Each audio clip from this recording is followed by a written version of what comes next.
Hello and welcome to RNA TV. This is the morning news bulletin. New parliament building will reflect India's aspirations, PM Modi said.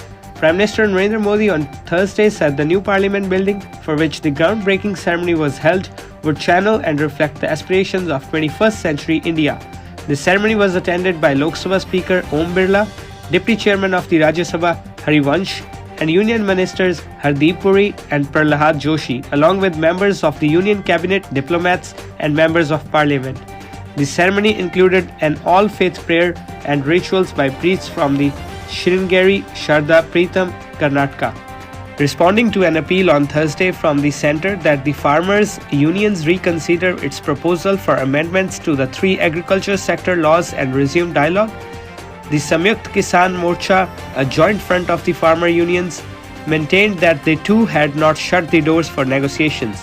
However, they said the government must come up with a concrete solution to end the impasse. A day after the unions rejected the government's proposal, Agriculture Minister Narendra Singh Tomar, at a joint press conference with Consumer Affairs Minister Piyush Goyal, said he was pained to see that the farmers were not able to make a decision despite all their doubts being addressed by the government. He made an appeal to the farmers to reconsider the proposal sent by the centre and resume talks. Mr. Tomar said the government was ready for talks with an open mind, adding that the farmers should decide on the next date of talks. Facebook Inc. could be forced to sell its prized assets, WhatsApp and Instagram, after the US Federal Trade Commission and nearly every US state filed lawsuits against the social media company, saying it used a buy or bury strategy to snap up rivals and keep smaller competitors at bay. With the filing of the twin lawsuits on Wednesday, Facebook becomes the second big tech company to face a major legal challenge this year after the US Justice Department sued Alphabet Inc's Google in October, accusing the $1 trillion company of using its market power to fend off rivals. The convoy of BJP President JB Nadda came under attack on Thursday in West Bengal's Diamond Harbour area, triggering a major political row in the wall-bound state. Videos of the incident that surfaced on social media and also circulated by the BJP showed stones and bottles raining on the passing vehicles, as Trinamool Congress supporters holding flags stood on both sides of the road.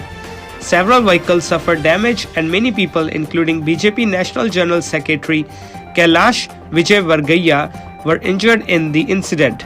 The entire BJP leadership condemned the attack and the party held demonstrations at several places across West Bengal. Union Home Minister Amit Shah said the state had gone into an era of tyranny, anarchy and darkness under the Trinamool Congress rule. The Aam Aadmi Party on Thursday alleged that BJP goons attacked Deputy Chief Minister Manish Sisodia's residence earlier in the day when he was not present at home. The party claimed that the attack was carried out with the support of Delhi police, which was present at the spot. 6 persons have been arrested and a case has been registered, said the Delhi police PRO Aish Singhal. The Asian Development Bank on Thursday upgraded its forecast for the Indian economy, projecting 8% contraction in the year 2020-2021 as compared to 9% estimated earlier, on the back of a faster than expected recovery. Observing that the economy had begun to normalize, the Asian Development Outlook supplement said the second quarter contraction at 7.5% was better than expected. The economy contracted by 23.9% in the June quarter on account of the impact of the COVID-19 pandemic.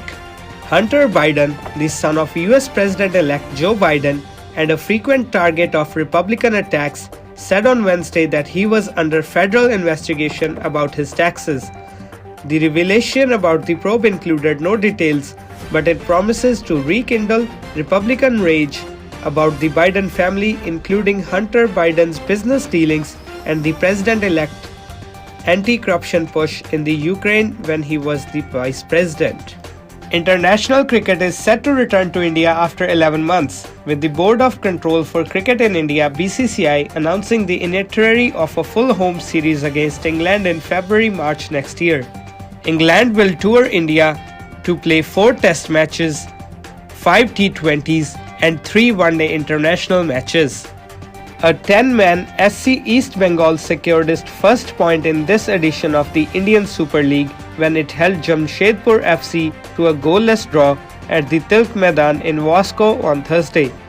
SC East Bengal was put on the back foot early on when Eugensen received marching orders after collecting his second yellow card in the 25th minute.